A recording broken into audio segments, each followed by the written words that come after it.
During my school years and my upbringing, I was always told that in order to be an artist, one had to be very good at drawing. And drawing, in this case, meant realistic drawing. I always hated it, sticking to the detail and getting perspectives right and doing what I was told. I just wanted to do what I felt doing by myself.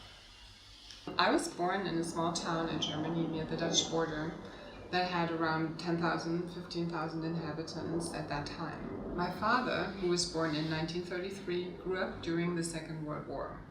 At that time, I was supposed to become a mother and also maybe later take care of my parents when they grow older. But I hated the feeling of having limited choices and following a pre-designed path. There was just too much out there that I did not know, and I wanted to see and experience, as we did not have the money to travel around, but also because I grew up in a time when there was no internet. We only had a small encyclopedia and very few books. There was only a small library in my hometown by the church. I always wanted to be different and began to listen to punk music and new wave on the radio and started my long search for who I was or who I wanted to be. My first job assignment was in New York City at the beginning of the 90s. Coming from a small town, I felt like a sponge, and it was so much and such a vibrant city. New York also was the place where I met my first artist friend who tried to make a living in this challenging environment. But the ignition of the spark that made me create my own art and be an artist for myself happened much, much later. For years, I enjoyed just looking at art. I studied it for myself. But after the birth of my daughter in 1999, I was mostly a full-time working mother of later 3 children and a daughter to my more and more ailing parents. I had somehow lost myself over the years, and I needed to have some time and space just for me in order to figure out that I still existed. So I went to an art supply store and a hardware store and bought supplies to find out about art by doing it by myself. For myself, I can say that I started my paintings without a particular concept in mind. I was very intuitive at the beginning. It was like meditating. I entered my studio and tried to forget the world outside. I tried to get a feeling for the material and was curious what would happen if I just followed my instincts. After some time, however, I saw the same thing happening on the canvas and on the paper, and I asked myself why. I started with brushes, again in the classical way, as you were supposed to, but I could not get a hang of it. It was too delicate.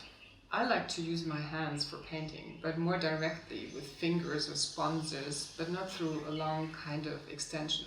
So I moved on to painting knives and the scratchers and scrapers I had bought in the hardware store. I fell in love with some of the randomness of applying paint with these tools. I started to work primarily on canvases, but as it turned out, with the use of spatulas and scrapers, I very often had paint leftovers. So at the end of the day, I like to play around with the leftovers on paper. This is why a lot of the works on paper are so free and very different. I also love to use the scratched of paint for my paper works, which often have some residue of different colors or particles in it. I like the symbolism also of using the scratched of black, the darkness, for something new. There is also a second series of paperworks that were meant to be on paper. I came across some rolls of paper with an interesting quality. A non-absorbent surface on the one side of the paper opened up all sorts of options for my series Into Darkness. I used older paintings on canvases and paper that have a very structural surface in order to make an imprint with my printing ink roll. Then I scratched over the fresh ink, so even in the very dark black you can see the outlines of the structure. Finally, after that, I scratched a grid onto the painting with the edges of the spatula.